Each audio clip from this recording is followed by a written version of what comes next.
What's going on, everybody? I got a Battles 2 series going where I review every tower. I share some of the tips that I have for each tower, its place in the meta and in previous metas, and its overall strength. And at the end of the video, I rank which ones are the best, which ones are the worst, things like that. So I've already done all of the primary monkeys. I ranked all these. That was the previous video. In this video, I'm going to be doing it for all of the military monkeys. So as you can see here, we have 7 military monkeys this time opposed to 6 primary monkeys. I'm going to segment this with time codes so we can just go ahead and get into it.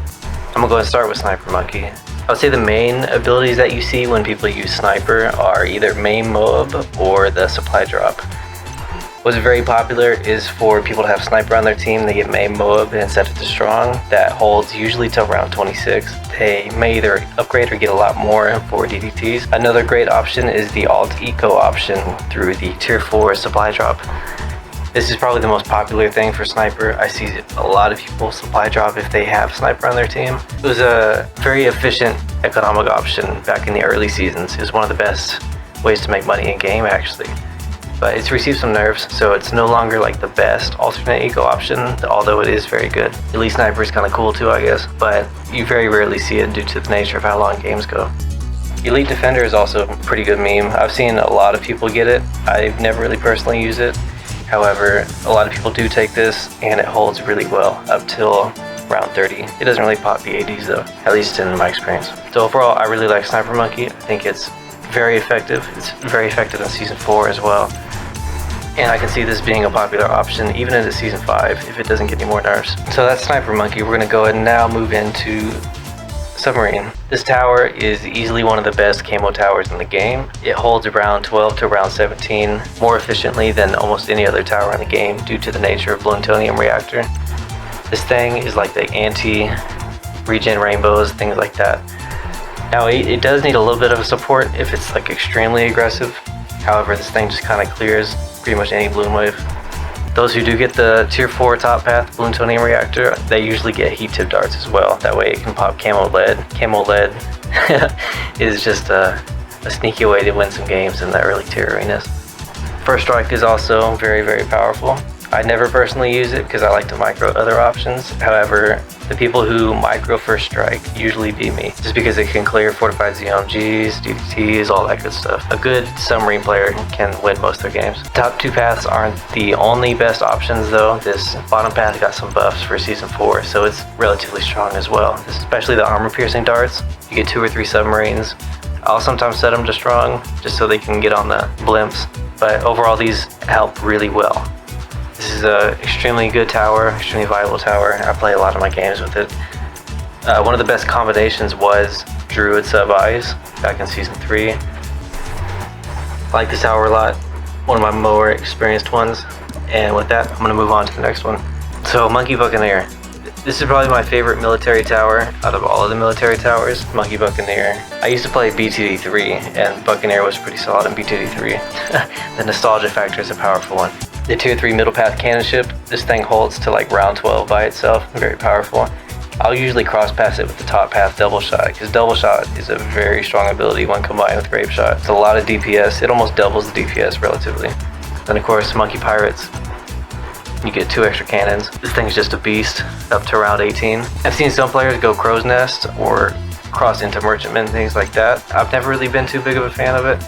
This top path is pretty cool too. I really like carrier flagship and aircraft carrier in general because they have airplanes that just take up the whole screen. The destroyer and hotshot combo is also a very powerful combo.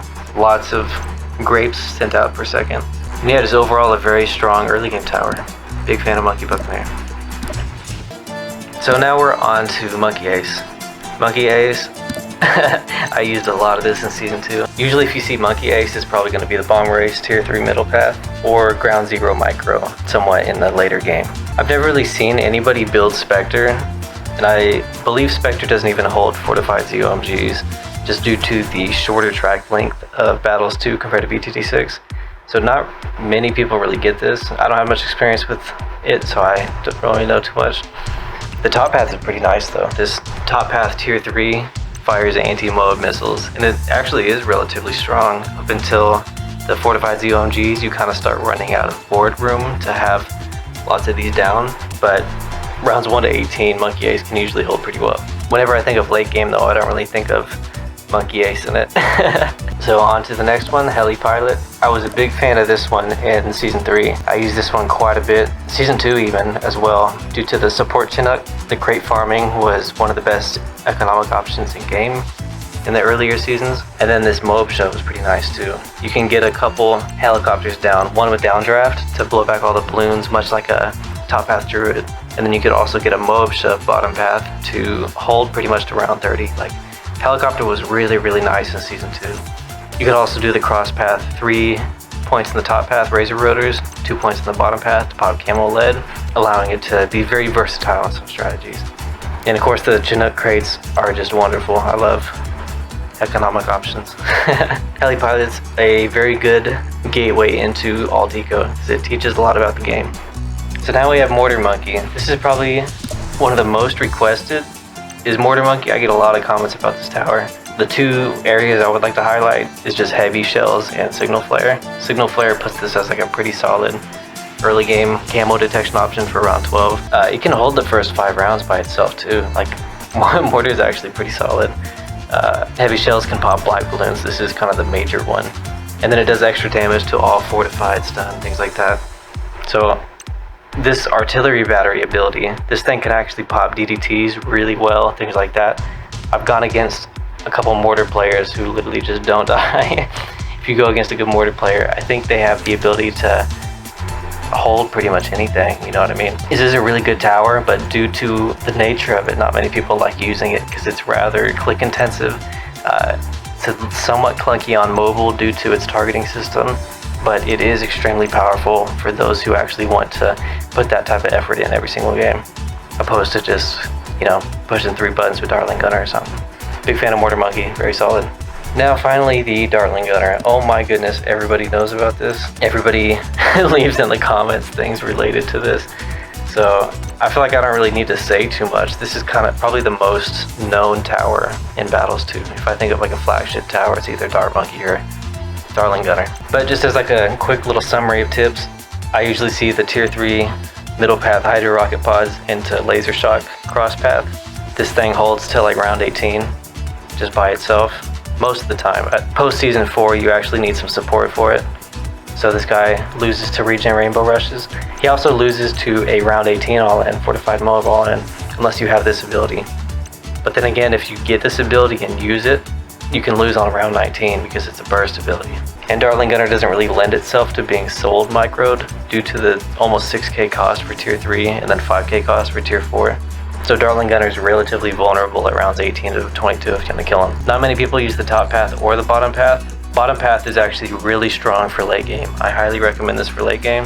This balloon exclusion zone specifically has performed very well in the games that I've played who opponents have. If that makes sense. Ray of Doom I feel like is kind of just a meme. I don't really see people use it. I don't think it really pops past, you know, fortified ZOMGs, things like that. And it's 80k, so it's very rare to see. Normally if you're seeing someone dump that much money into it, it's into the MAD. So that's kind of the general overview for all of the military monkeys. Now I'm gonna rank these 1 to 7 just out of either power, preference, things like that. And then I'm also very curious what you would rank them. So with that said, rank 1, I would say Buccaneer, because it's one of the best early game tower options. Opens up a lot of diverse builds.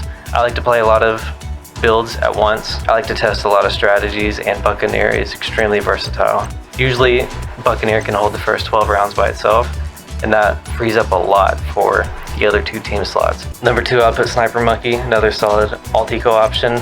I put it number 2 because of main Moab. Main Moab is one of the best abilities in game. Not really many people use it or know about it, but people who do use it usually have an easy time on rank ladder. This is a crazy ability. Alt eco is nice as well. Number 3 is actually going to be Heli Pilot opposed to Dartling Gunner. The support Chinook I think is just extremely powerful. I really like that it blows back both balloons and Moabs. The double blowback, one of the best support tech options I feel like in Battles 2. I really enjoyed the games I played in Season 2 with it. Support Chinook is very powerful alternate eco option as long as they don't nerf it more. Very fun tower. Number 4, I would rank Monkey Sub. Monkey Sub, personally my favorite camo detection option except for Wizard. It's just very powerful in the mid to late game. holds pretty much everything by itself.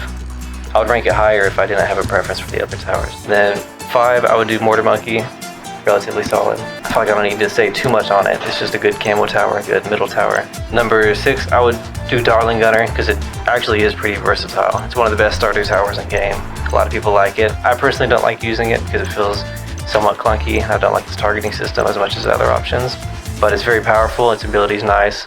The MAD is nice, fun to play with. You know how it goes. And then of course number 7, Monkey Ace, because past round 18 it kind of just falls off greatly. The tier 5 options aren't even really worth grinding the XP for because they don't even really hold.